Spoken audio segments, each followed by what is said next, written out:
Welcome back to Big Red Rant, everyone. We asked our subscribers what video you wanted us to do next, and a resounding 68% of you said a Week 1 Cincinnati preview. Gary, of course, is a man of the people, so let's just get right into it. First, though, hit the like button for us, please, and tell us in the comments what's your score prediction for this game. So, Gary, technically, this is a neutral site game in Arrowhead in Kansas City, which is obviously still a home game for the Huskers, really. But it was originally set to be played in Lucas Oil Field in Indianapolis. But Arrowhead called and offered millions more dollars, and Cincinnati accepted. I can't blame them. Some of their fans are upset with this, though. Other than it being a home game, and most people assume that Nebraska is further ahead in their rebuild, do you think that this is going to be like a tune-up game for the Huskers, or do we need to just pump the brakes as fans and have any fear going into this game?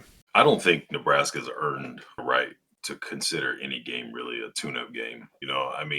I think Nebraska win. I think they should win, but I think this game's going to be more of a somewhat litmus test than obviously Akron and whoever they're playing after that, Arkansas, Southern, or whatever that third game is. But they are only returning, I think, 7 starters from last year, and some of them are somewhat critical positions. They didn't have a very good season last year. They had some games where they looked good, but not consistently. They add Walker, the running back from Wisconsin, which I think will be big for them.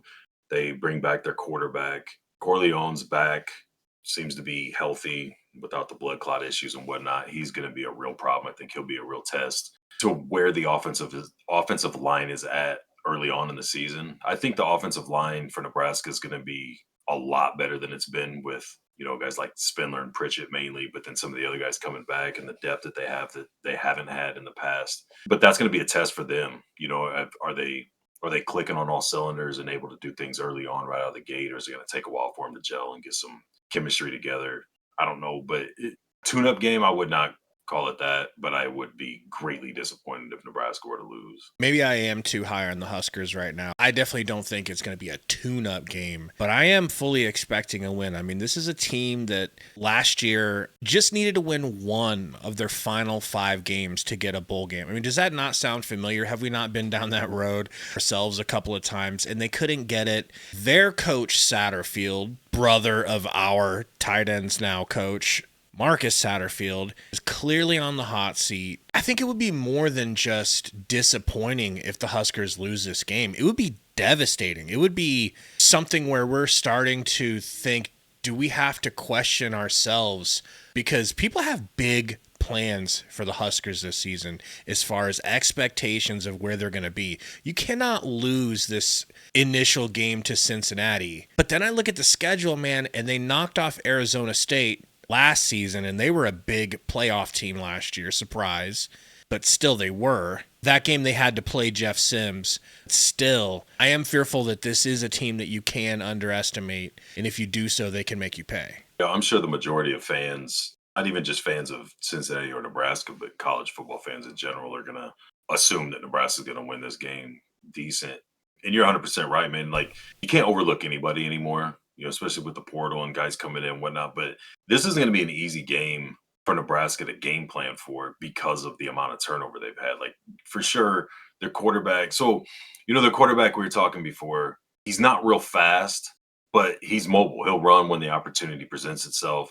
That has proven itself to be a huge problem for Nebraska's defense since Rule got there. Now, granted, Tony White's not the defensive coordinator anymore, so we'll see if that's still an Achilles heel for this defense, or if that's no longer a problem or one of the main focuses that Butler will work to address. It adds a dimension to something you have to game plan for. You will have film on this guy. You do know the offense and defense that they like to run.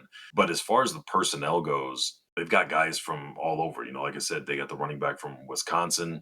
They've got their number 1 receiver come from FCS school. It looks, who looks to be their number 1 starter going in. And that's the other issue with doing these this early. Not that it's like a big problem, but fall camp just started for both teams. There can be, we just found out today that we lost a tight end again for the season. They could end up with injuries. We could end up with more injuries. Both or either team could have a guy that no one's hardly talking about. And by the time the beginning of the season rolls around, took over a starting spot or is going to be a big factor in plays. It's really tough on top of the turnover to kind of assume that everything's going to look the way it does right now, a month from now. But you say the same thing about Nebraska in a lot of senses. New offensive coordinator, new defensive coordinator, a lot of new players. Can be tough for them to fully game plan, but there is a lot of tape on Raiola, so I think the whole season hinges on how much he's developed.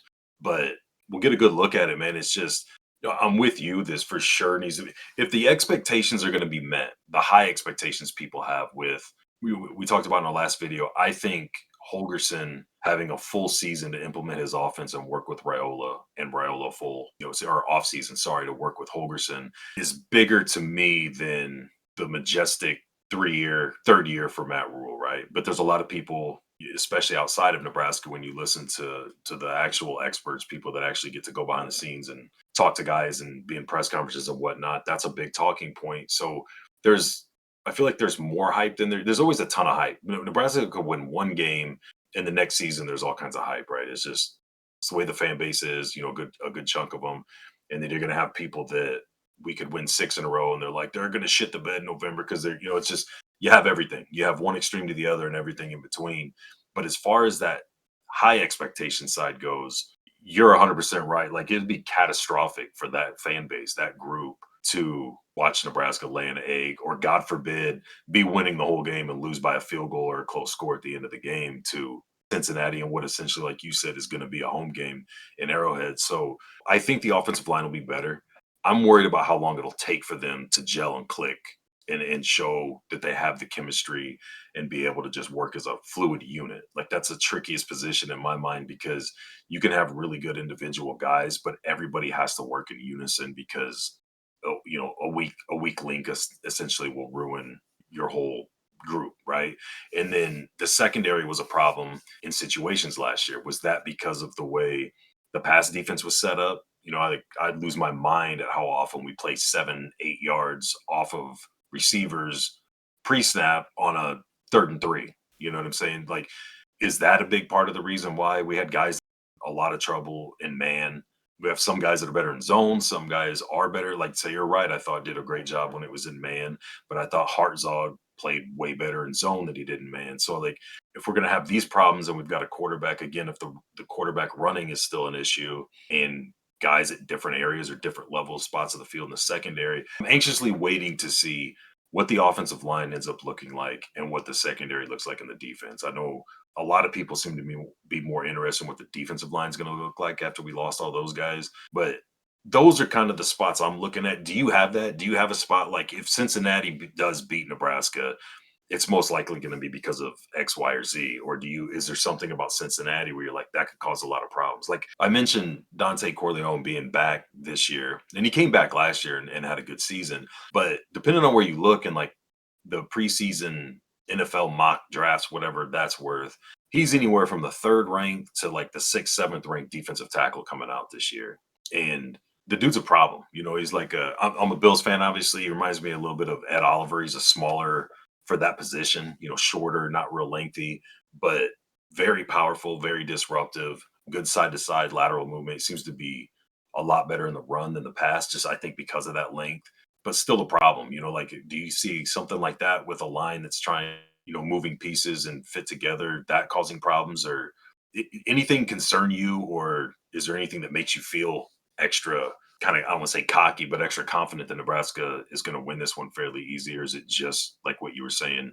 It seems like Nebraska at this point is further along in their rebuild than Cincinnati is. Well, to hear Rocco Spindler tell it, this offensive line in his imagination is going to be potentially the best in the entire country. So I don't know how much I want to believe in that and say, oh, yeah, we're going to be good. One of the guys said it, but there seems to be confidence there. And Cincinnati is getting a few defensive line players back that were injured last year. So the fact that they've been out for a while, I think it'd be nice to catch them in their first action back, their first game back with their better defensive line players. That's when I'd like to play them. I think the thing that worries me the most is kind of what you were saying about Brendan Sorsby, their quarterback. He's a big guy. He's about exactly Raiola's size, like you were saying.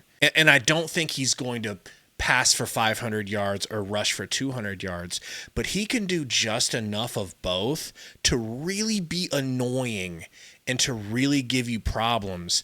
And our defensive line is now kind of young and seeing a bit of their first action. You don't have Robinson, and we don't have the polar bear in there anymore. So, like, as usual, I think it will all come down to line play. And as a Big Ten team, we'd better have the better line. I mean, I don't want to keep dwelling on it. I just feel like this offense is going to be very explosive with Holgerson running things and the receiving core that we got. They lost 2 of their corners, one to Virginia and the other one, I think, to like Arkansas. I'll be shocked if Nebraska's pass game doesn't kind of really light them up, get to a point where it's almost Colorado-like, where Nebraska's up decent quickly, and then you see a lot of Emmett Johnson and, from the sounds of it, Nelson and guys like that. Ives maybe trying to kind of just eat clock and, maintain the ball as long as possible down the stretch. But it's hard to be confident. I feel like we say that kind of a lot with the way everything goes, but with so much changing on both sides, I'm really anxious to see both. You know what I mean? I'm big on what I think the passing game will look like, but I'm super curious to see what the defense looks like. If Butler's going to be more of we're not going to let things get past us, we're just going to try to get to the quarterback with 4, or if you're going to see very much blitzing at all. If you do, how much of it's kind of disguise or exotic type things to try and throw quarterbacks off. That's actually something I wanted to go into with you specifically. So once again, back to their quarterback, like you said as well, and you've always said, we have an issue with stopping running quarterbacks, and they have just gashed us over the years. Tony White was there for a couple of years. Well, that was a problem. Do you see that continuing with our new defensive coordinator? I wouldn't think so. One, Tony White took a lot of heat for bringing the defense he brought, and then it worked out so well the first year. It was like, oh, okay, now we're going to lose this guy because he's so good. It's a unique defense. It's not that crazy. There's variations of that even out of the 4-3-3-4, depending on what you do with those edge guys or the outside linebackers. But every defense, just like every offense, is going to have its strengths and weaknesses. But I feel like whether that was already going to be a weakness, so to speak, in Butler's defense, he saw that for a year from the sidelines, and who knows how much he saw before he got here. But I think whether that's something your own defense would have an issue with or not, you realize that's something we need to address. And the other half of why I think it's going to not be as bad this year is you look at some of the guys that are replacing the guys that left, especially like at the linebacker position, where we had like Bullock and guys like that were really good tacklers, really good at being disciplined and assignments and things like that. Willis McGahee is one of the fastest guys on the team. I think he was like 2nd or 3rd when they had that team race. It was like him, Ja'Cory Barney, and Harburg, I think. But Shavers has speed to him. Things like you're getting guys.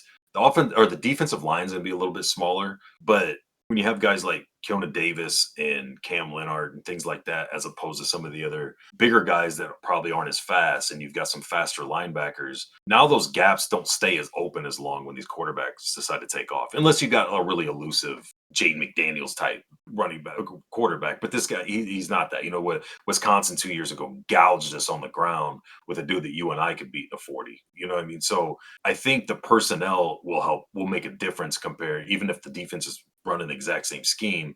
But you got to think that a guy like Butler, with the pedigree and experience he has, both as defensive coordinator for Penn State and being in the NFL for as long as he was, he's not going to sit there and just let college quarterbacks run all over him, especially knowing he's taken over a defense that's kind of been notorious for that. So I'm not worried about it too much. I'm more anticipating or a little excited to see. I kind of hope that within the first drive or two that Cincinnati has the ball, they do try to run a few times just so we can see, yep, more of the same, or, okay, great, we don't have to worry about this unless they're really not expecting it, or we're going against a very athletic, speedy quarterback. Likely before the season gets here, we will acquiesce to the people screaming in our comments about talk about special teams. So we'll actually do a video on that at some point here soon. But as it pertains to this game, do you see banana kicks being a big deal? Do you see our special teams playing a pivotal role in this specific game? Why or why not? I think if special teams plays a big factor in the game, it's going to be a negative. I think if and I think the special teams would be greatly improved this year. I'm not saying like they're going to be a problem, but I'm saying if we're talking about special teams after this game, I think it's going to be disappointment that things didn't improve as fast, or we got these new guys, we got this new coordinator, and whoever ends up winning the kicking job missed two or three critical kicks, or you know what I'm saying? It's something along those lines. Barney fumbled a punt return, or a guy botched a touchback, and whatever, something like that. I don't think game one you're going to see. I mean, hopefully Nebraska doesn't have a 5-6 punts in this game. You know what I mean? Hopefully 2 or 3 punts is all you get out of it, and we get excited about it because you see him roll out and kick, and then the coverage team has time and they're down there, and it's either a fair catch or he That doesn't seems get much of a so return. pessimistic of a take from you. Why can't it just be that if we're talking about the special teams, it's because we had the balls in the first game because we were not threatened by Cincinnati too bad and we wanted to experiment before we get into Big Ten play. And so we threw a fake pass that went for a big gainer and it converted on a big fourth down and changed the momentum, or they were having trouble returning our kicks because they were so worried about this or that they weren't able to get pressure. I don't know, like, why does it have to be bad? I'm not saying it's going to be bad. You're interpreting what I'm saying as it's going to be bad. I'm saying if guys don't botch punt returns and they don't botch touchbacks or kick returns, and kickers make 100% of their extra points, 100% of any kicks inside of 25 yards, and maybe if there's a miss, it's a 40-yarder or longer. That's what you expect. You don't get any kicks blocked, whatever. Like, you just play very neutral special teams. No one talks about special teams. Teams that Notre Dame at the end of the season when they lost the championship didn't freak out and go, we need to revamp the special teams. They found other, because special teams were just there. Like, do you remember what their special teams did? Or special teams is a hot topic for Nebraska because it's been so bad for so long, regardless of who the coaching staff was, who the actual coordinator was. If we had a coordinator, the injuries we've had at the long snapper positions, the place kicker position, across the board has been bad. So it has this magnifying glass on it everybody's paying attention to, where 90% of the time you just hope for, it'd be sweet if we got a kick return or blocked a kick or did whatever else, but nobody's got so much focus on the special teams until you're in this situation where it's like, okay, it needs drastic attention. And it got that in the offseason, right? But if Nebraska does its thing against Cincinnati, this shouldn't be a nail biter that comes down to a game-winning field goal, or a little mistake here or there is going to cost you the game. It should be they take care of the ball to the point where I would think you're at least getting field goals. Like I said, minimal punts. Do you think Barney's going to return 2 punts game one of the new special team? Like, that's what I'm saying. I don't think you're going to see this explosive, crazy, like, oh my God, they scored 28 points off of special teams between a kick return, a punt return, a block kick that got taken to the house. Like, I don't see all this craziness. Nobody happening. scores 28 points on special teams. Well, that's what I'm saying. I don't understand what you or anybody else would be expecting. That if a conversation is had about special teams, that it has to be negative. I could see it being a positive. Like, did you see that early in the game, Rule was like, screw this, we're going to fake it, and we threw it and got like a big fourth down, and then we just steamrolled them from that point on? Or we hit somebody hard when they were returning a punt, made them fumble and got it back, or kicked it, so high that he muffed it. I don't know. That 100% could happen. But I'm at my point, the approach I'm taking is I think it's less likely that those things happen than a kicker can't make a couple field goals, or a long snap gets botched, or a guy drops a kick or fields a kick he should let bounce or something. That's what I'm saying. I'm not saying I think that's going to happen. Like, you were talking about Rocco Spindler saying the offensive line was going to win awards and be one of the best in the nation, if not the best. Ja'Cory Barney was saying the same thing. He was going to lead the nation for punt returns and all that. And maybe, I hope he does. I don't see a reason why he couldn't. If you put that much focus and go get a guy like Eckler and put so much attention into a unit, you should see drastic improvement, not just being able to suffice, right? So he's going to try. I think he's going to try to return as much as he can, but he's also going to have coaches in his ear and everything. They're going to be really harping on the discipline, like fair catch it when you're supposed to fair catch it. Don't try to go play hero ball. That's when botched returns and you get fumbled or teed off on for a worse return. You know what I'm saying? Like, I don't think they're going to be on a full attack mode with the special teams. If I that makes think sense. they will when it pertains to him. I think his success as a freshman and the confidence that they have in him and the confidence that he has in himself, I think they will at least attempt to let him go balls to the wall in the beginning, and then they'll rein him in if it's becoming a problem. I really do think they will treat him like, hey, we're going to let this Ferrari go out there and race. I think that's what they'll try, and I could see it being pulled back if need be. Come on, Rule at this point. You've had Rule as a coach for long enough. He's going to, like they did with Raiola. They went out there and they were like, we're treating Raiola like he's a junior quarterback as a true freshman, and then they reined it back. Yeah, so when Cincinnati kicks from the 40, the ball hangs in the air and guys are closing in him as the ball's coming down. You want him. I don't care. I don't care, Barney. I'm not saying I want him. I'm saying the way that they believe in him and the way he believes in himself, if he's not going to get smacked on the kick, I think he tries to return it. Yeah, and when he has an opportunity, for sure, that's what you do. But they're not going to go outside of themselves or ask him to play outside of what that whole team is having driven into their heads. They drive into our heads every time in front of a microphone, which is the process, the system's the system, blah, blah, blah. They're not going to all of a sudden go, hey, Barney, scrap that. Go play hero ball every punt return. We'll see what happens, man. I don't think it's going to be that type of game that there's going to be a ton of focus on the special teams unless something goes wrong. I think it's going to be very routine. There's extra points to kick. There's maybe a field goal here and there. Handful of punt returns. Maybe you have 2 or 3 opportunities to return it. Other than that, it's probably fair catches. And then mostly touchbacks for kicks. And the same thing when we kick. Hopefully we don't have to punt a lot. The snaps are clean. The kicks are clean. You know what I mean? Like, I just want a clean special teams game. And that's honestly what I think will happen. That's what I expect.